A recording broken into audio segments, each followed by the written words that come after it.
All right, our meeting's being recorded, so we can start discussing our technology tools in the All right. classroom. So do you want to start with just Class Dojo and then just go from there, the three other ones? Sure. Yeah. Does anyone use Class Dojo? I know a little bit because my friends, some colleagues use it. So I was researching a little bit, and I know that it started in the 2004 and it started like a small thing and now became a really big multi thing that hosts many applications. So many people love it. I use Class Dojo right now in my class. Okay. I just I have some colleagues, like Carolina said, that have used it. I've never used it before. For me, it's mostly because I work at the high school level, so it seems a little inappropriate at that age. But from the reviews I've read, it's effective. I use it kind of in my class, but only with my sixth graders. My ninth graders, it would totally not work at all. And it's kind of cool. I started doing it just to play with when it got mentioned in the chat, like, I don't know, 3-4 weeks ago. And it's cool as far as doing some stuff with behavior, but you need solid internet connections for it. Also, I think it's really effective if parents get involved, which I thought was one cool part about it, is when you sign up for it, it allows you to add in names of students, and then there's actually a printout that you can email to parents, or you can print out a piece of paper that has an invite to the specific group. Because I found that when you want to do like chat groups or anything else, and you want to involve the parents or the students, everyone loses the information, or they lose the login, they don't know the number. But with Dojo, they have a thing that you can actually email out directly to the parents, which is pretty cool as far as like direct contact goes. Yeah. I like it because like when you create your class, you can have multiple classes, and then for your class, you can set positive and negative feedback, and then you can define what those positive and negative feedback items are. And so it makes it really clear for the students, like what behaviors you want to do and what behaviors you want them to avoid. And then like you can also download the app to your phone. And so on your phone, you have all your students, and you can like just touch their name and then quickly add or minus a point, and it will change it on the TV or on the website if it's pulled up. So you don't have to be next to the computer to adjust their behavior. You can be walking around the classroom and it can be displayed up there. But then the cool thing is too, it takes all the data from their behavior points and then charts it in a pie graph. And so you can see like what percentage is their negative versus positive and how that breaks down. So you can see where their behavior is during the school year. So yeah, it gives the students a lot of clarity as to what exactly your expectations are. Like I have one for raising your hand, I have one for sitting, I have other things like if you have to go to the bathroom in the middle of class, you minus a point, and then I can tell them how many times they've done it because I'm tracking it. And you can share those reports with the parents too. I don't use that feature just because I'm not too connected with the parents. They don't speak English very well, but yeah. Another cool feature is that they have these things called big idea movies. And basically it's like inspirational things about education or how to think differently about education, but they're made in a cartoon. And so you're supposed to watch it with the kids, and they're short, like 2 to 4 minutes. And then you can discuss something like, for example, movement in the brain and how that helps you. There's like some video on that, and then you can discuss it after you bring up that video in class. What about the class story thing? I saw there's something to do with class story. For me, it seemed like it was pretty cool to kind of promote, class cohesion, interconnection, and they can share experiences and memories and stuff like that. But do you actually use that? I don't, because my students are too young, and then we don't have like a piece of technology that they can use to take pictures. So how that works is, teacher prints out a class code so the students don't log into the platform, and they take that iPad or some sort of camera thing and they scan the class code, and then it takes them straight to the story, and then they can click on their name and snap a picture, and the picture will be uploaded to their file. Gotcha. And then those files you could like give access to the parents, and then they can share and see the work. Or students can take pictures during the days to get their perspective of projects. So it seems really cool. I just like, we don't have like iPads or other devices for our students to use. They're too young. That's the biggest. Yeah. Go ahead. Okay. No. That's the biggest thing I have is the connectivity to it. Like, it's a matter of internet connection in the school and the students having the stuff. I mean, pretty much all boils down to internet connection. I've tried doing it with the kids, and those movies you mentioned are awesome, especially when you're talking about what is it? Social emotional welfare in the classroom. You know, not being bullies, the brain stuff. Those movies were cool, but whenever I've actually really wanted to upload pictures or do something in class, it always fails. So Right. It's moderately successful. It could be better with proper technology. Yeah. Well, you know that I was trying to upload a class, and I did it in El Dojo, and then I received an invite to invite parents. So I'm trying to get familiar, and my colleague in 5th grade, she really loved it. And this year we have a small class in 5th grade. They don't really need a lot of behavioral, tracking, but last year 5th grade was really, really terrible. And I think that this could really work for them, but now they're in 6th grade. And then the connectivity here is terrible in China, but the Chinese way is really good. To connect with parents, we do WeChat, and it's so fast, and we have parents from many different countries, and the WeChat translates instantaneously. So you can talk to them in English, they talk to back in Chinese, and you just put translator, and you have the message right away. It's really That's cool. crazy. And we have WeChat is awesome. Yeah, and we have a parent who writes to us in Thai, and we say, did you realize that you are writing in Thai? And then, hey, put the translator, boom, and you got it instantly. So that is the way we communicate. Most of the things. We use WeChat. Everything is there. You need to pay for something, WeChat wallet, right there. So all the communication, we have a student who have behavioral problems, and all the teachers teach them, we are in this WeChat for him. So whatever is going on, boom, today is a bad day. Okay, so you are extra, wow, he is in a bad day. We need help for him. Everything is WeChat, But I would love to use something like Dojo, but connectivity here is terrible, frustrating, terrible. Yeah, Carolina, I use WeChat as well. I had to call home to a parent today, or message a parent, just because it's strange. It's like the phones work. Internet, maybe not so much. You get a phone, no problem. Yeah, and that I do like my student profiles. I always put in the end like a Q code, because my thing is music. It's not about writing and showing papers. It's about see them doing music. So parents get the telephone, bling, Q bar, and they listen. Oh, singing.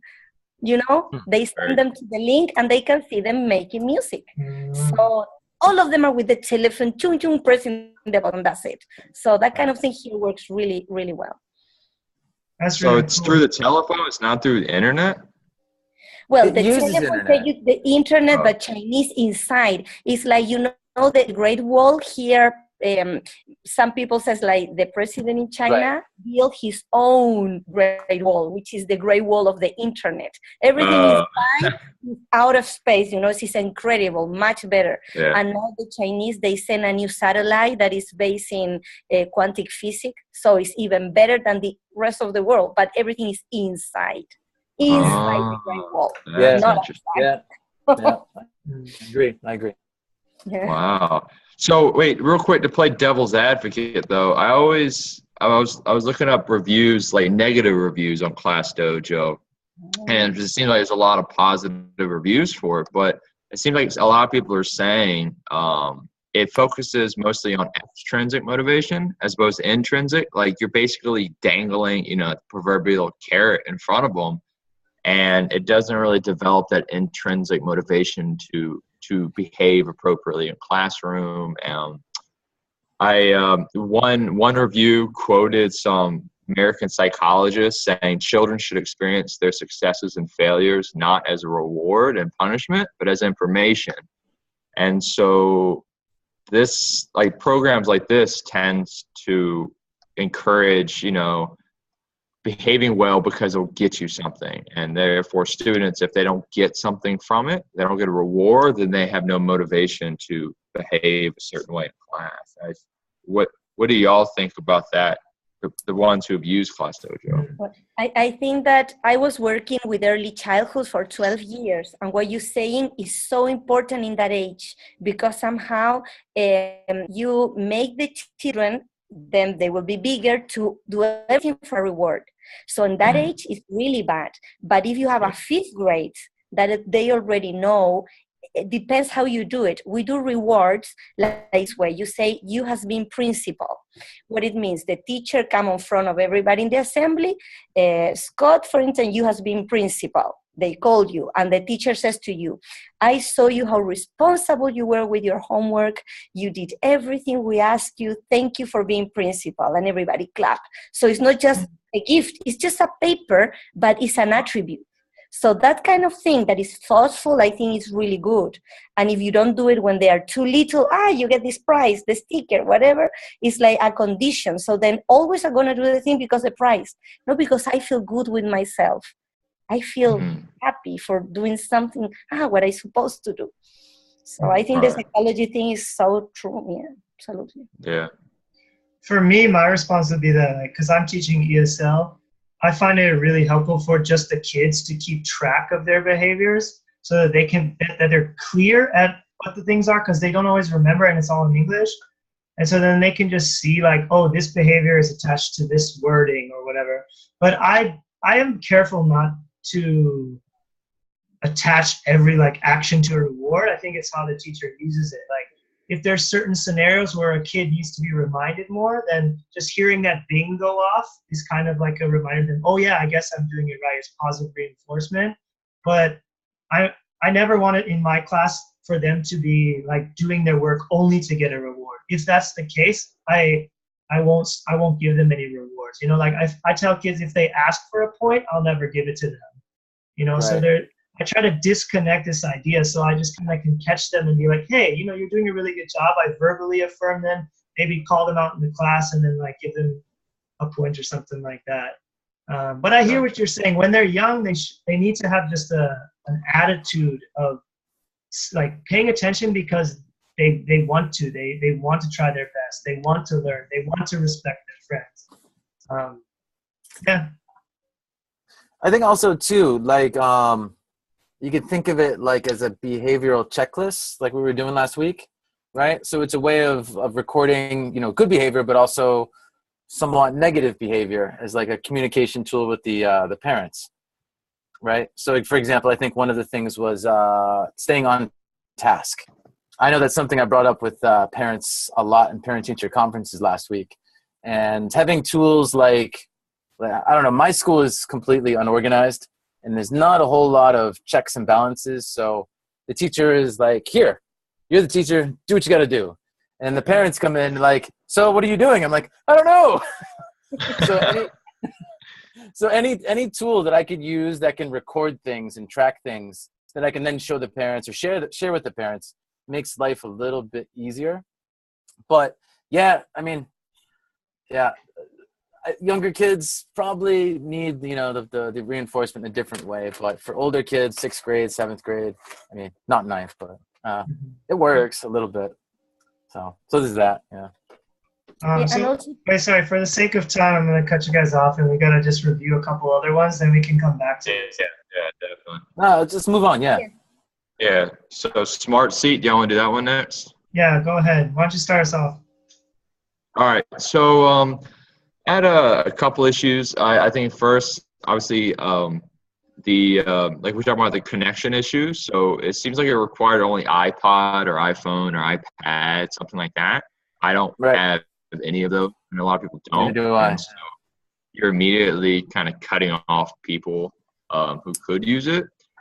It does seem like it would save a lot of time taking roll and transferring the information digitally.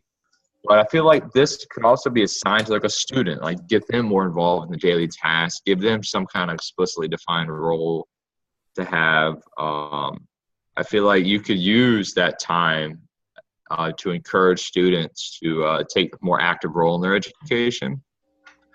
Now, the reviews I was watching or reading, they did say it's really handy for substitute teachers since you can kind of upload student pictures, and that way the subs know like what the student looks like, Right.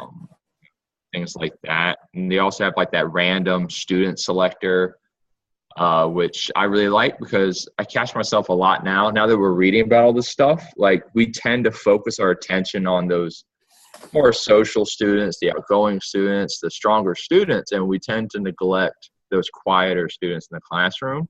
And I do that all the time, and I'm really trying to catch myself from doing that. So they have like this random student selector that kind of chooses all students equally, and that way you kind of avoid biases or favoritism, stuff like that. So. See, I think I looked at it, I like the idea that you can like map out your seats and whatnot, and I find that tool it's helpful, but it's limiting in how much you can use it in the classroom. The randomizer is great too, but like there's a randomizer option in Class Dojo. So if there's a more encompassing teaching tool, I'd rather be using that one. And also, I looked at some of the timers that were listed on that too. I know we didn't in our group decide to review that, but I was looking at those, and there's better timers out there that display better, and also like same in Class Dojo, there's a timer as well. So I try to tend to go towards the more like all features included. Yes. For my reading, I think that Dojo have more features included and many things that you can do in one place. And then trying to be focusing the students, I like a tool like Too Noisy. Thinking especially in this student who struggle. I have an autistic student who is very loud, and I think that kind of application, I tried today an iPad and give it to him during class. He was doing something else there, but instead of bothering the classmate, he was there in the iPad. I need just 3 minutes to evaluate another student. So sometimes use a tool, a technological tool with a specific student for some minutes is very useful. And I think to control the volume these students have, sometimes it's really good. ADHD, sometimes they want to do the best, they try, but they're totally loud and sometimes out of control. And if they can have this awareness, they have the control. Get an iPad and track what they're doing. The thing says, you're too loud. I think that is really good, really good. Yeah. Yeah, definitely. That's a good point. Transition to Too Noisy. I think that's great for, like you were saying, students with special needs, the younger students. It kind of makes it more like a little game. Like they have to constantly adjust. Like they're self-regulating their behavior, and also they're starting to be aware of how they affect others, so they can recognize that they're too loud and that's affecting other students' learning experience. And I thought Too Noisy was a great little supplement for elementary students. Again, for me, older students, that's a little, I don't know, it's a little inappropriate. But I do think it'd be a really positive kind of supplement to the younger kids' class. One of my comments with Too Noisy was that like it has to be displayed on an iPad or something, and I know you can connect it to a TV, but I'd imagine the teacher would be using the TV for some other thing. Yeah. An iPad is just a really small screen, so I was wondering how can the whole class visually see it easily? That might be a challenge. Yeah, I was thinking to use it with these individual students when you need, especially like in music, silence, to do something in silence, and you put an iPad on their hand, it feels so cool, so they can track and be aware, because you have some students who stand up all the time here and there. I'm working in a school which is inclusive, so you need to deal with all this, and it's so important to put the responsibility on them, make them grow up so much, help them so much.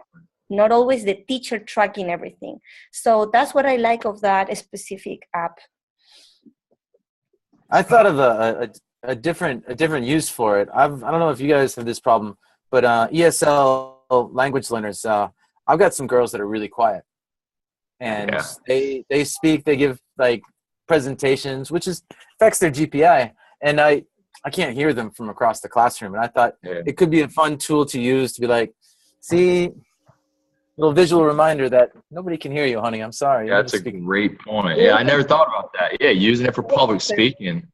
For my students as well. Even at the high school level, though, I mean, in that regards, it could be implemented because I'm still struggling with trying to get students to speak loudly. So, like, we'll do activities where they have to go outside and speak, and then we have to hear them from the inside or face the wall, stuff like that. But I guess using this tool, it could also be a good visual reminder for them, like, you speak up, we can't hear you.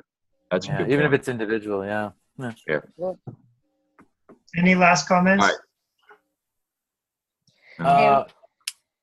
No, just Teacher kit. We're gonna move on to that. Oh, sure. I would like to comment, like, I like technology, but I think here in China, everybody uses technology so much. They're crazy about computer and telephone, and I have little ones with iPhone 7. It's like, what? So I'm trying to take them out of that and to talk each other, to experience each other. I'm trying to take them out of that. So I think that if I use technology, but tell them how to, I mean, for a certain amount of time and control it, that is a good thing. That's all. Yeah, that's a good point. I have similar comment. It's like, because technology has not been working too well for me in China, with a lot of apps. So I've actually gone back a step, and I use like little portable whiteboards with dry erase markers. And even at 9th grade level, they get their hands on this thing that's not electronic, and they just go crazy. Yeah. Which is really ridiculous. And I didn't expect like the feedback from it. But I think sometimes technology for technology's sake is just sometimes too much. Yeah, that's a good point. All right. Well, anyway, our meeting time is almost over. So, Sweet. yeah, I'm going to stop the recording right now.